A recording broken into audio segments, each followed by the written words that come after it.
अस्सलाम वालेकुम। अच्छा, यहाँ पर जो है हमारा जो अल्टरनेटर है, इसमें ये टी कनेक्शन है, जैसे कि आप यहाँ देख रहे हैं टी कनेक्शन है। और इसमें जो जो टॉप टी का हेड है वो आईजी यानी इग्निशन कहलाता है, और जो जो इसका टेल है टी का, ये लैंप के लिए होता है। यानी कि आप अगर हम इसकी वायरिंग डायग्राम देखें तो हमें यहाँ से आइडिया हो जाएगा कि ये जो है जो वायर है लैंप को जाएगी, ये लैंप वाली वायर है, जो नीचे वाली वायर है लैंप को जा रही है।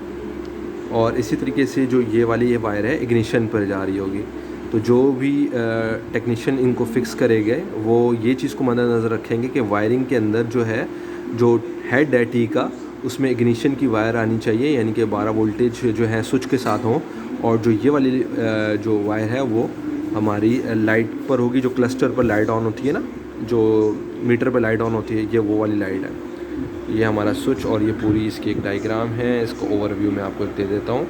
फर्दर जब हम इसकी फ़िटमेंट करेंगे तो ये जो ब्रैकेट्स हैं इसको टाइट करने में ज़्यादा ओवर टाइट ना किया जाए, जिससे ब्रैकेट क्रैक हो जाए। अगर कोई स्पेसिंग आ रही है, लूजिंग आ रही है, तो इसमें बीच में आप जो है कोई स्पेसर दे दें, वॉशर रख दें या स्पेसर दे के इसको जो है ना फ़िटमेंट करें, तो उसमें ये होगा कि आपकी जो है ना फ़िटमेंट प्रॉपर हो जाएगी।